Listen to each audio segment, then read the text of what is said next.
She said, I hear that monks are looking for shelter in many homes. Why don't you come and stay in my house? Gautama said, if she's inviting you with so much affection, you must go stay there. Then people saw, see, he's gone.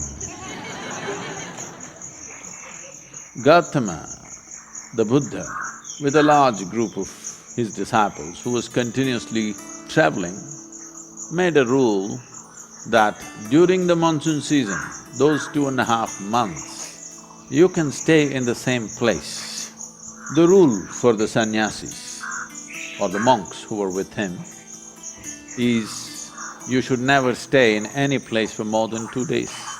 Normally, the monks were sheltered in many homes, so this rule he passed, more than 2 nights you don't stay in one house because it will be too much of a burden for the host. They are housing 10 people, you don't stay there for a month. 2 days, it should have been 1 day. 2, because you have walked a long distance and come, bit of recovery time. But during the monsoon season, he said, up to 2 to 2.5 months you can stay in one place because walking through the jungles of that region during the monsoon season would be treacherous and many would lose their lives. So this is a time like that, they stayed in a large town and they were spread across in many homes.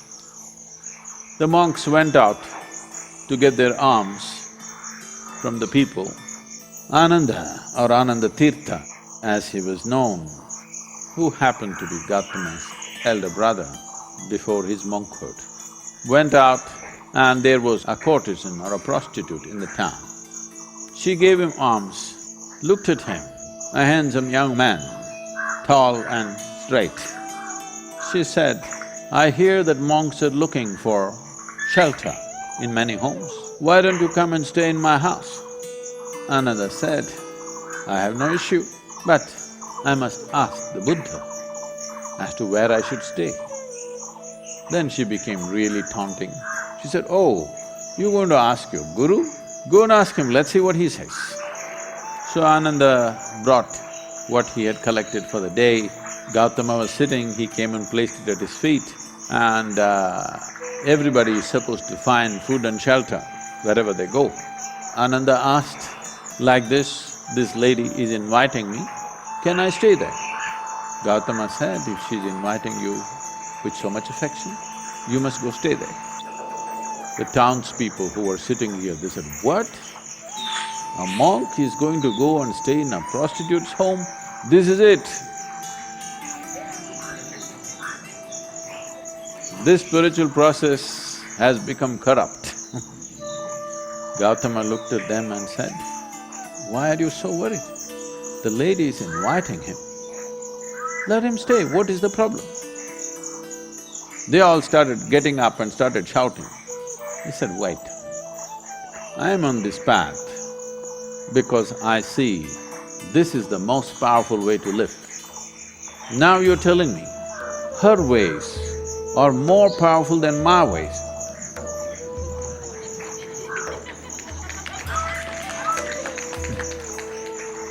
If that is the truth, I will also go and join her.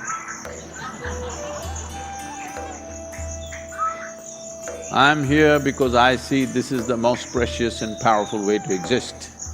If you think her ways are better than mine, I should also go and join.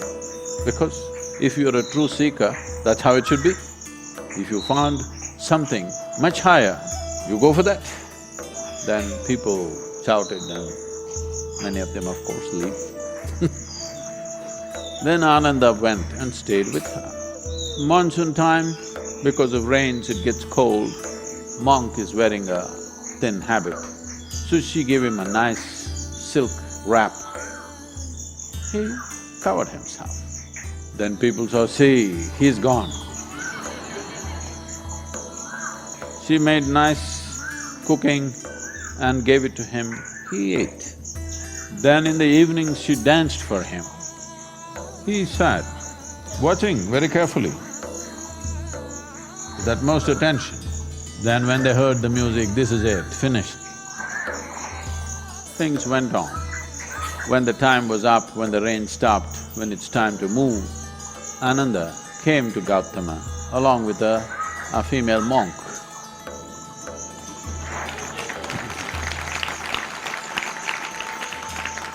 So, the power of being on the path of truth has been there, but has been many times at its height, but never got mainstreamed. I see that today, because of our ability to communicate, because of the tools of technology, the natural longing, the innate longing in a human being to find truth. This is not a thought thing. This is not something that been taught to people that you must seek truth. It is natural for human intelligence to seek what is highest. If you are given an option, any human being, given an option, either to be here or there, he will always say, I want to be there. Right now he may be caught up here, but aspiration is to go to whatever is the highest. It is just that we have to show him that there are better highs than getting drunk, there are better highs than drugs, there are better highs than being caught up in social drama, there are better highs than being better than someone else.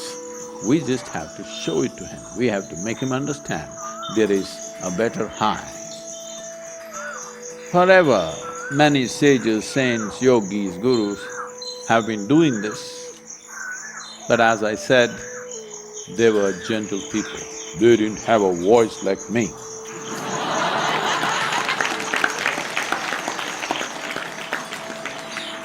They didn't have a microphone. They didn't have tools with which they could speak to somebody there. They could only speak to people here. In spite of that, they did tremendous things. For their times, many of them did tremendous things out of sheer grace and energy. Millions of people around them, they transformed. Millions of people around them, they put them on the path of truth, on the power of truth.